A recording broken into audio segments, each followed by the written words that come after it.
Morning news India में मैं अंबिका आपका स्वागत करती हूँ। विधानसभा चुनावों की तैयारियां जो चली, सारा राजस्थान हिल गया। किशनपोल विधानसभा क्षेत्र में जहां पर ये लक्ष्मी माता का मंदिर है, महालक्ष्मी मंदिर, जहां पर पोलिंग स्टेशन है। हमारे साथ में कई ऐसे नागरिक खड़े हैं जिन्होंने वोट दिया है। उनसे बात करते हैं कि क्या उनके अंदर विचार रहा, क्या एहसास रहा वोट डालने का और कौन सा उम्मीदवार वो जिताने की तैयारी में है। क्या नाम है आपका? सरजू देवी। मैडम, कैसा लग रहा है आपको वोट डालकर? लग रहा है ना, अच्छा लग रहा है। क्या अब किसको जिताने की तैयारी है? किसको वोट दिया? मोदी जी को। मोदी जी को वोट दिया। चाहते हैं मोदी जी आए। तो राजस्थान में मोदी जी की सरकार हो तो उससे क्या क्या फायदे होंगे आपको? अब ये तो मुझे पता नहीं, मैं समझती नहीं इतना।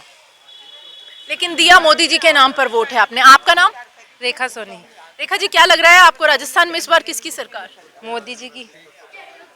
पूरे राजस्थान में अगर मोदी जी का ही बिल्कुल केंद्र के साथ में, जैसे डबल इंजन की सरकार कहते हैं हम, डबल इंजन की सरकार आती है, तो क्या लगेगा आपको राजस्थान में क्या क्या बदलाव आ सकते हैं? जैसे आगे मतलब उन्होंने अच्छे बदलाव करे हैं, आगे भी करेंगे। एक महिला होने के नाते आप क्या उम्मीद रखती हैं उनसे? सुरक्षा। क्या नाम है आपका? मेरा नाम निधि सोनी। निधि जी, क्या लग रहा है इस बार राजस्थान में किसकी सरकार आएगी? देखो, हम तो मोदी जी को ही लाना चाहते हैं, क्योंकि मोदी जी ने कहा था साफ साफ कि आप जो वोट दे रहे हो ना, वो सीधा सीधा मुझे दे रहे हो। तो हमने मुख्यमंत्री के चुनाव में वोट नहीं दिया, हमने तो सिर्फ केंद्र सरकार को ध्यान में रख के चुनाव दिया है, वोट दिया है कि मोदी जी को कैसे भी करके लाना है बस। आपका क्या नाम है? मेरा नाम उषा गुप्ता है, जौहरी बाजार महिला मोर्चा अध्यक्ष हूँ। अब मैं तो चाहती हूँ कि सनातन धर्म को बचाने के लिए बीजेपी आए। Vote BJP. आपका क्या नाम है? चंद्रकांता शर्मा है मेरा नाम। कैसा लग रहा है आपको वोट डालकर मैडम, एक सीनियर सिटीजन होने के नाते? मेरे को तो बहुत अच्छा लग रहा है। मैं तो वैशाली से आई हूँ यहाँ वोट डालने के लिए। पहले यहाँ रहते थे, हमारे रहने लगे। हाँ जी। कोई परेशानी यहाँ पर वोट डालते समय? नहीं नहीं, कोई परेशानी नहीं। बूथ पर कैसी व्यवस्था रहेगी? बहुत अच्छी व्यवस्था है। आपका नाम सर? राम बाबू सोनी, सामाजिक कार्यकर्ता।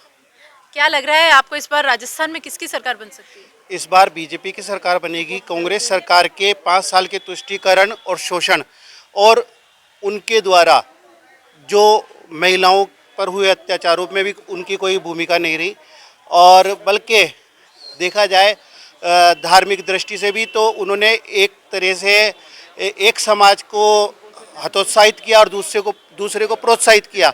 ये जनता के मन में जो भावनाएं बैठी हुई थी, ये भावनाएं आज 5 साल के पूरे कार्यकाल पर जो मोहर लगेगी, कांग्रेस सरकार के खिलाफ ही है और बीजेपी की गवर्नमेंट यहाँ पर बनेगी। किशनपोल विधानसभा क्षेत्र की अगर बात करें तो यहाँ पर ऐसे क्या क्या खास मुद्दे हैं जिनको आप अब जो सरकार बने उससे दूर करवाना चाहते हैं? सबसे पहला मुद्दा है यहाँ से पलायन का। पलायन वाला विषय ऐसा है कि पलायन हमारे क्षेत्रों से काफ़ी हिंदू मकान बेच करके जा रहे हैं। दूसरा मुद्दा है तुष्टीकरण। अभी कुछ समय पहले ही यहाँ पर एक जो गंगापुल में हत्याकांड हुआ, उस हत्याकांड नहीं था, बल्कि वो आत्मरक्षा में हुआ एक कदम या गलती कह सकते हैं, वो गलती हुई। लेकिन सरकार ने तुरंत 2 घंटे के अंदर 50 लाख का मुआवजा, नौकरी और उसको एक डेयरी बूथ दिया। जबकि जो अन्य केस हुए हैं इसी प्रकार के, उनमें कई लोग ऐसे हैं जिनको 5-5 लाख रुपए का मुआवजा आज तक नहीं मिला, और सरकार ने उस मुआवजे को 2 घंटे में पारित कर दिया। ये सरकार की तुष्टीकरण की नीति ही है, और इस नीति को जयपुर की जनता अच्छी तरह समझ चुकी, और जयपुर की जनता का मन है कि इस बार सरकार को जिस रास्ते से सरकार आई थी उसी रास्ते से वापस भेजेगी, जो कि वो रास्ता है मतदान का रास्ता।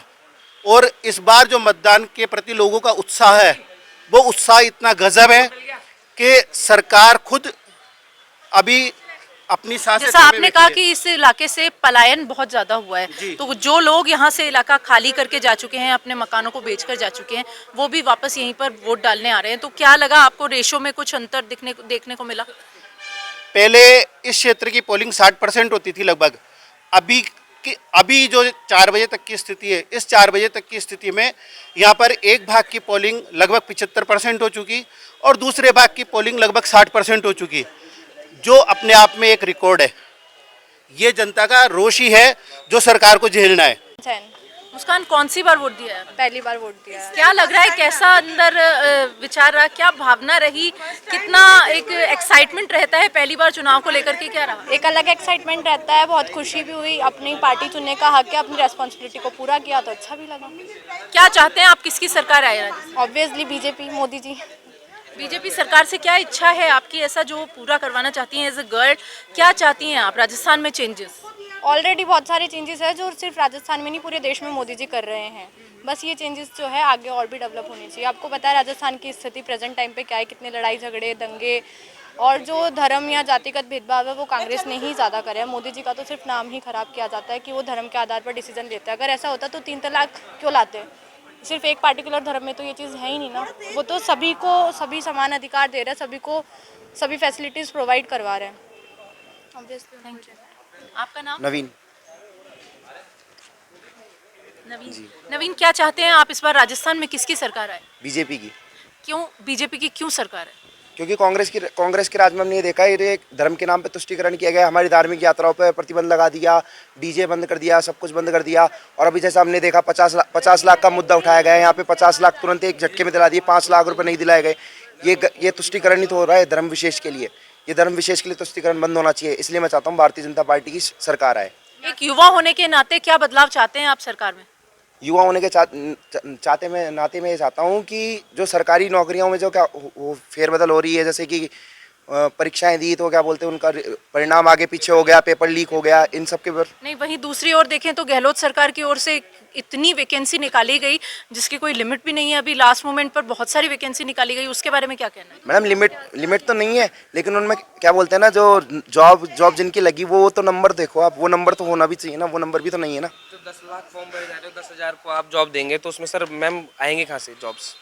10 लाख का जो आपने फॉर्म भराए हैं और 10,000 आप जॉब दे रहे हो, उसमें कहीं से कुछ दिख रहा है? आपका नाम? अमन शर्मा। अमन, क्या चाहते हैं आप, राजस्थान में किसकी सरकार है? मैम बीजेपी आनी चाहिए, सनातन धर्म बीजेपी? मेन तो मैम जो तुष्टीकरण और जो भेदभाव चल रहा है, मेन तो उसको ख़त्म करने के लिए। क्योंकि अभी जो चल रहा है उस हिसाब से मुस्लिम और हिंदू का बहुत बड़ा भेदभाव चल रहा है और हम चाहते हैं उस भेदभाव को ख़त्म किया जाए। लोग जो बाहर पलायन कर रहे हैं उनका वापस अपनी जगह पर सेटल हो जाए, जो लोग अनसेफ फील कर रहे हैं सेफ फील करने लगे वापस से। बहुत सारी चीज़ें जो गवर्नमेंट के अनुसार एक पर्टिकुलर एक धर्म को दी जा रही है, बाकी दूसरे धर्मों को और उसमें नहीं मिल रहा है बेनिफिट। तो उस चीज़ के मामले में केंद्र सरकार का मान आना चाहिए और बीजेपी आनी चाहिए।